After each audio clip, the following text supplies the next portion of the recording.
In this video, we're going to continue where we left off in the last one, but we're going to relax the assumption that we know sigma. Remember that wasn't a really good assumption because we were getting sigma from last year's school performance, and a lot can change in 1 year. Whatever was valid for last year doesn't mean it's good for this year.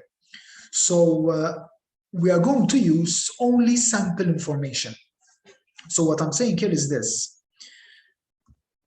In my data set here, if we're going to keep working for the final mark, I'm going to look at my sample mean, 54.76, and my sample standard deviation, 9.08.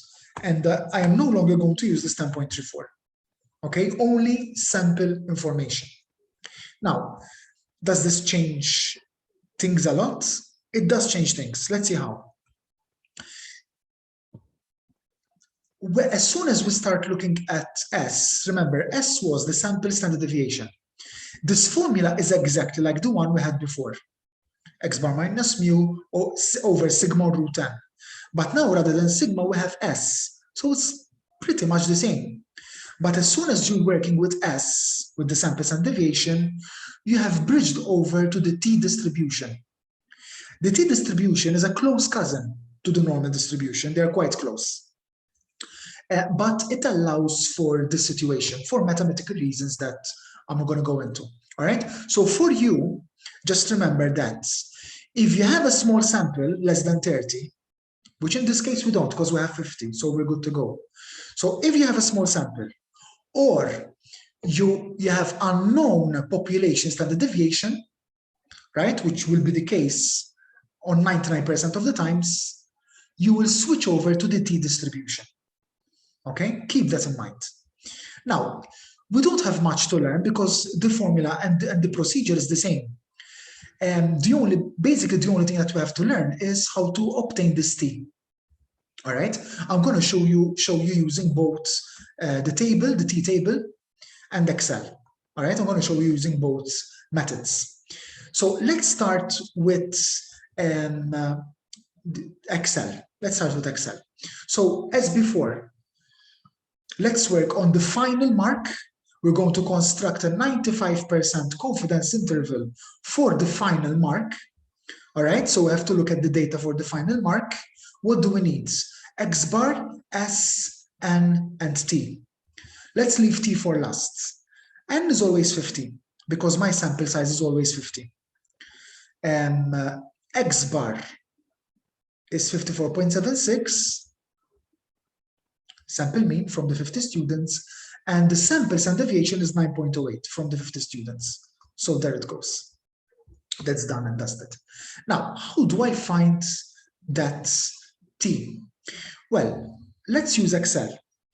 Be a bit careful with Excel because it works a little bit differently for the t than it does for the z.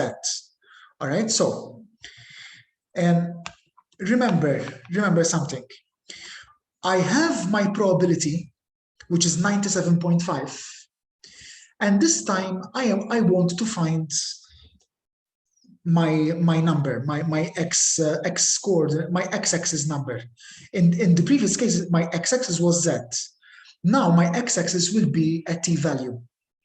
Now be careful, because the way the Excel function is built, all right, I'm going to use tinf.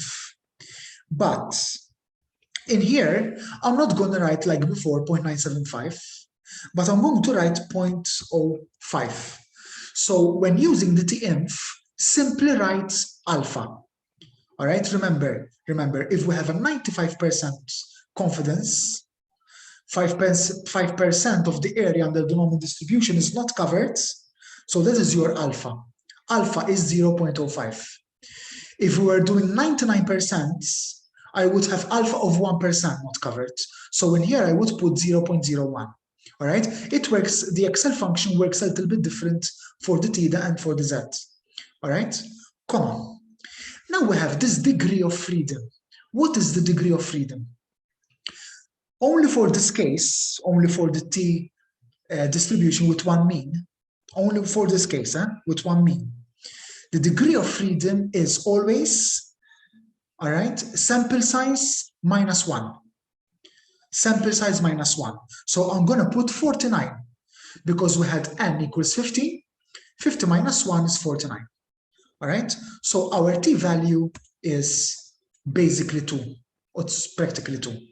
That's why here I wrote 2.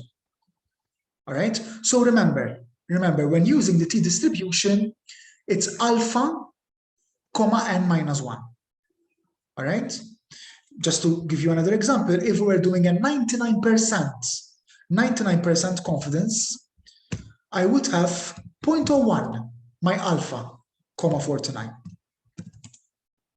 Okay, so just remember that. Now, hopefully the table gives us the same result. Let's see. So the table here gives you your, of course, be careful which kind of table you're using for the exam. All right, here I have my own table, but usually in the exam they give you a table. See what table they're going to give you and learn how to use it, because it might be slightly different than the table I'm using here.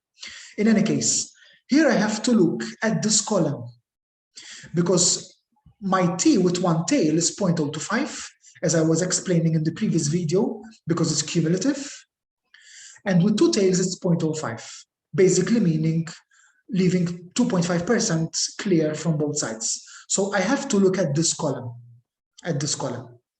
Then I have to go down until on the left-hand side, let me zoom in a bit, until on the left-hand side, I get to 49, because in the column sides, I have 49.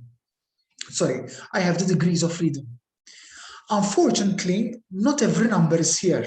And I'll show you why. So I'm going to take this column and go down. All right. Unfortunately, as soon as you go past 30, it starts skipping 10. And the reason is very simple. There is a very, very small gap between the numbers. So basically, having 40 and having 60 is almost the same, right?